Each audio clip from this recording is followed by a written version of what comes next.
Traditionally, not only every weaver needs a designer, but every designer needs a weaver.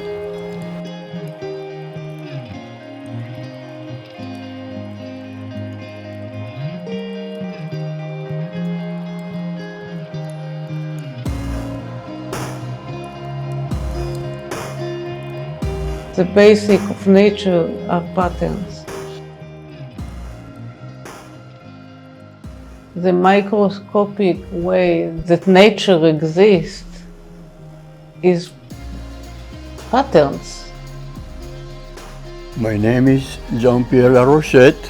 I'm sitting next to Yael Lurie, who is my companion, wife, and partner for over 50 years, which is the reason why the show at the Arte Vallarta Museum is called 50 Years of Collaboration.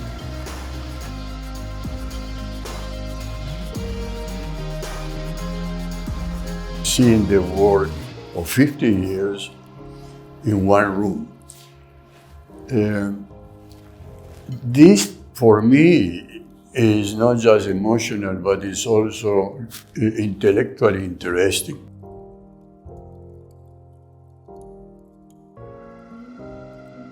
I was born in Buenos Aires, but when I was about 5-6 years old, my parents moved to Patagonia, the farther south tip of the American continent.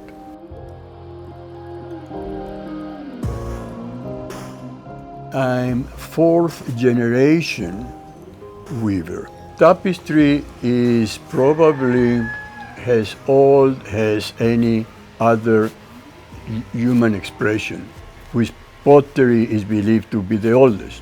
So it's been around forever. And also is universal. Weaving is universal, and so is tapestry or some form of tapestry weaving. In Aubusson, that is the village of my ancestors, where they've been weaving tapestry since, according to oral traditions, since about the year 700. It has been an ongoing resource for the people of Aubusson, all what concerns the making and selling of tapestries, traditional tapestries in the French tradition. I was born and raised in Kibbutz Givat Brenner. Kibbutz is a community, a socialist society, which means that everybody work as he can and receive all his needs. The money didn't exist in the kibbutz. My parents have a quarter to live in, but didn't include having children. Their idea was to build separate area for the children. We grew up separate from our parents. For me, it was extremely hard. But thankfully, my father totally understood where I was at, and his studio was always open for me to come, and I will run away from the kindergarten and paint or do clay work.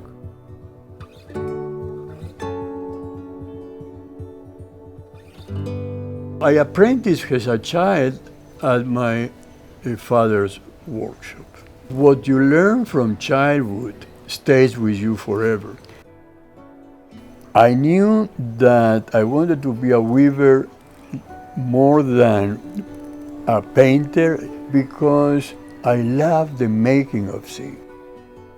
There is not a greater pleasure for me than the making of things.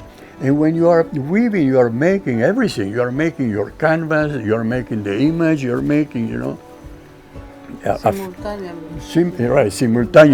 simultaneously.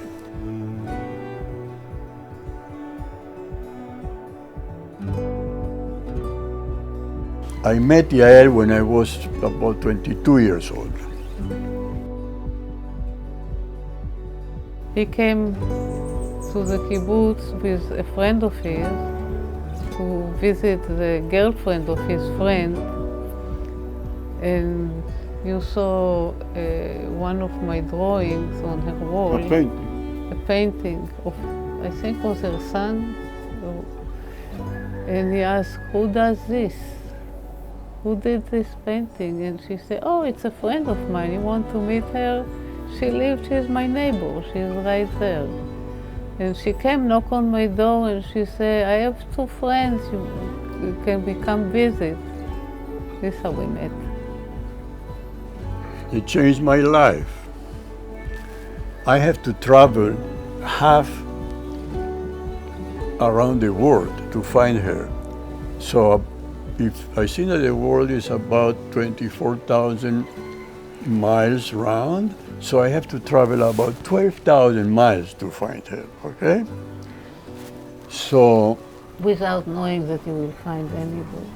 Well, without knowing what I was going to find, of course.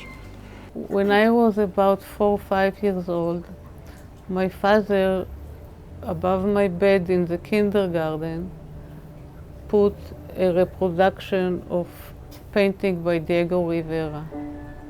And I was so transfixed by this image that this is where my love to Mexico started. We arrived to Mexico in 1966. We were in our very early 20s.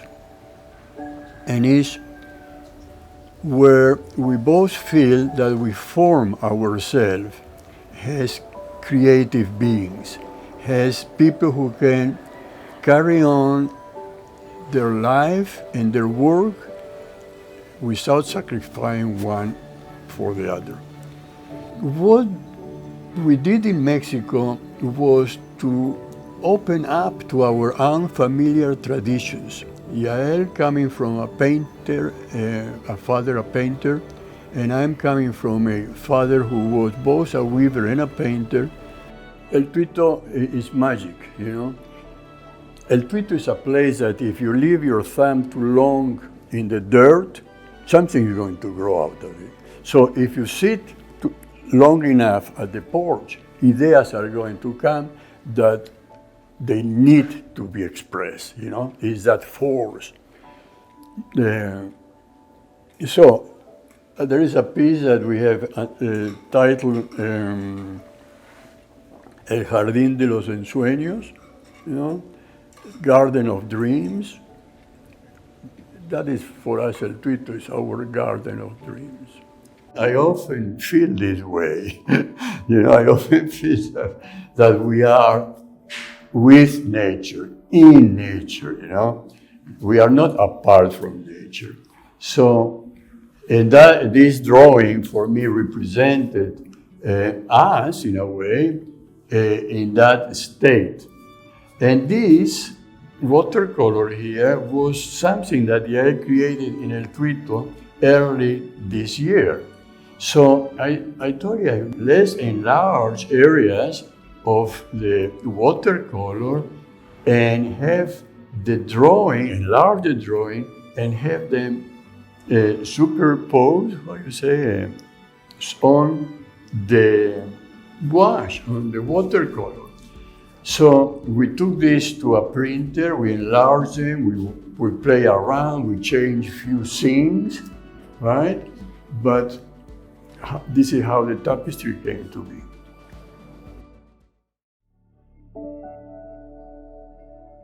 I'm working with pencil to create the form.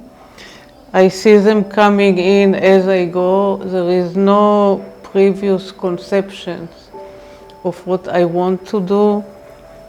All I know is that I want to work with light and capture light. Our body parts are geometrically patterns so that we can be standing up, we can be looking out, we can be looking in. When I work, I try to express this, that I see that the basic of nature are patterns.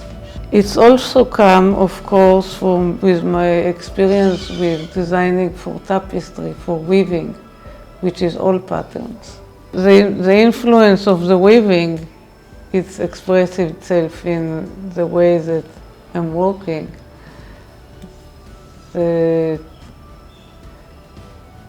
Everything is related to each other, and every form is enlaced to each other, creating pattern. This is a cartoon that it's in the same as the love letter tapestry that is in the exhibit, but it's different. It's the same format, but it's also based on design that I did in batik in the 1960s. This is a cartoon, and you can see that I lined with ink so that Jean-Pierre can see the division of color. If you see it closer, you will see how they interlace, one color interlaced to the other. All this pattern like this is just tapestry technique, suggesting how to incorporate the tapestry technique. Direction more than instruction. Yeah, because it's not, the weaver can never copy. It's not a question of copying what he sees. He has to interpret it. If it will be just copying, it will lose its spirit.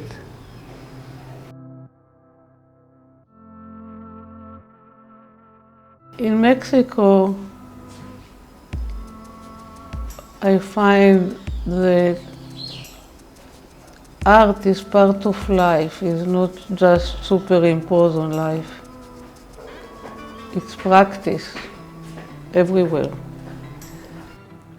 I think that is part of the roots of Mexico that never died. Mexico has one of the most renewable sources of inventive craftsmanship I know in the world.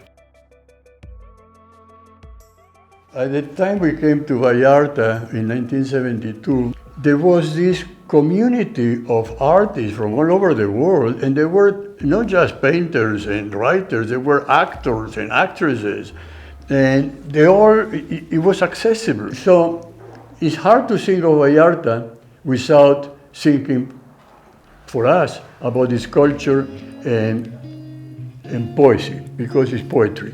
It grows in us as poetry, where you can carry on something that you knew existed. It's hard to do that in other places. So for us, this is the fountain of our work. Working in Mexico pushes us to creativity. So we have always worked in Mexico. And many of our works and titles, we have 4 books that we have written on the subject, were born here, really, in this very room, in the last 25 years. Follow your heart more than what you think that will make you make money. If you want to do art. If you want to do other things, I have nothing to say. But if you want to, for a weaver, finding his own language is important as a writer or a designer. You have to find out what you are interested in and explore it deeply.